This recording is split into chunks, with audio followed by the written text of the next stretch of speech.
di jabatan-jabatan sipil seperti TNI Polri bisa jadi gubernur, Kontras takut Orde Baru bangkit lagi. Komisi untuk Orang Hilang dan Korban Kekerasan atau Kontras mengkhawatirkan dui fungsi TNI Polri yang telah dihapus pasca reformasi akan bangkit kembali. Hal itu merespon pemerintah yang membuka opsi penunjukan TNI Polri sebagai pejabat kepala daerah jelang Pilkada serentak 2024. Wakil Koordinator Kontras Arief Nur Fikri khawatir TNI Polri terlalu banyak mencampuri urusan sipil. Menurutnya, hal itu pernah terjadi pada era Orde Baru atau Orba. Salah satu alasan dulu dua fungsi ABRI dihapuskan karena saat itu ABRI itu terlalu sibuk mengurus urusan sipil ketimbang mengurus bagaimana tupoksinya dia yang diamanatkan undang-undang. Jangan sampai ini terulang kembali, ungkap Arief saat dihubungi Sabtu 25 September 2021.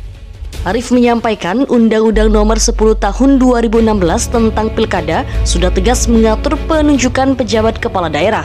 Undang-Undang Pilkada menyebut pejabat gubernur berasal dari pejabat pimpinan tinggi madya. Adapun pejabat bupati dan wali kota berasal dari pejabat pimpinan tinggi pratama. Selain itu, Undang-Undang TNI dan Polri juga menegaskan aparat TNI Polri hanya boleh menduduki jabatan sipil jika telah mengundurkan diri. Pengecualian dibuat bagi prajurit TNI aktif yang bertugas di sejumlah kementerian atau lembaga terkait pertahanan. Selain itu, Undang-Undang TNI dan Polri juga menegaskan aparat TNI Polri hanya boleh menduduki jabatan sipil jika telah mengundurkan diri.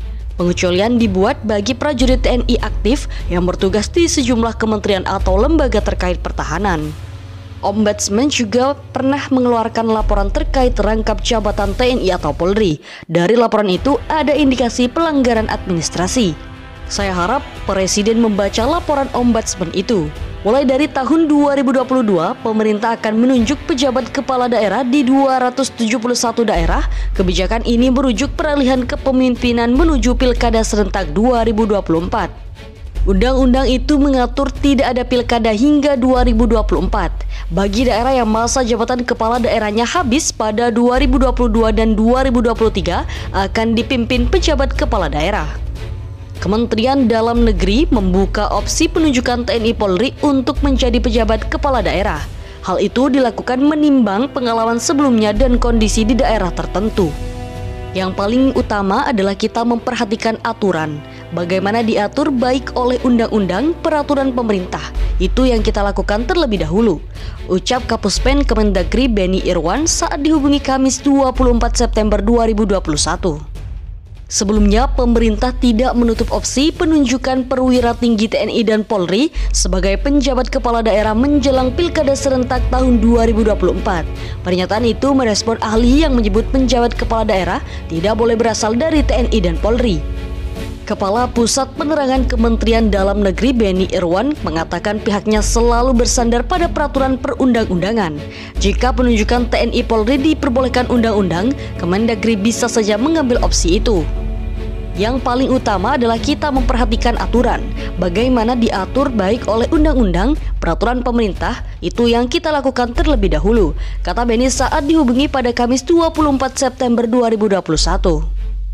Beni menyampaikan pemerintah beberapa kali menunjuk perwira TNI Polri sebagai penjabat kepala daerah. Misalnya saat menunjuk Majen TNI Sudarmo sebagai penjabat gubernur Aceh dan Irjen Charlotewu sebagai penjabat gubernur Sulawesi Barat. Menurut Beni, penunjukan keduanya sesuai aturan Undang-Undang Nomor 10 Tahun 2016 tentang Pilkada. Dua orang itu adalah pejabat pimpinan tinggi madya di Kemendagri dan Kemenko Polhukam. Kemungkinan seperti itu menjadi pertimbangan jika kita melihat kondisi daerah yang memang memerlukan seperti itu, ucap Beni. Beni memastikan pihaknya memilih penjabat kepala daerah sesuai aturan perundang-undangan. Kemendagri juga akan mempertimbangkan kebutuhan setiap wilayah dalam penunjukan penjabat kepala daerah. Sebelum Pak Menteri menyampaikan ke Presiden, tentu segala pertimbangan sudah diperhatikan, terutama aturan main dan kondisi wilayah.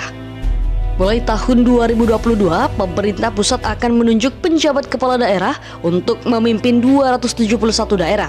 Hal itu dilakukan karena tidak ada pilkada hingga penyelenggaraan Pilkada serentak tahun 2024. Sebanyak 24 provinsi akan dipimpin oleh ASN pejabat pimpinan tinggi madya.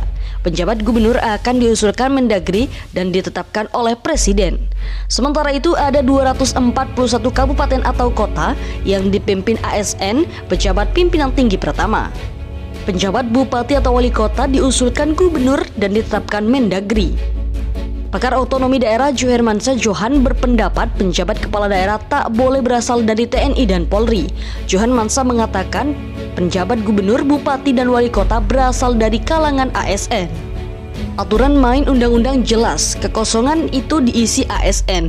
Kalau polisi dan tentara bukan ASN, nanti orang bisa berpikir ini ada dua fungsi lagi, ujar Johermansyah saat dihubungi Rabu 22 September 2021.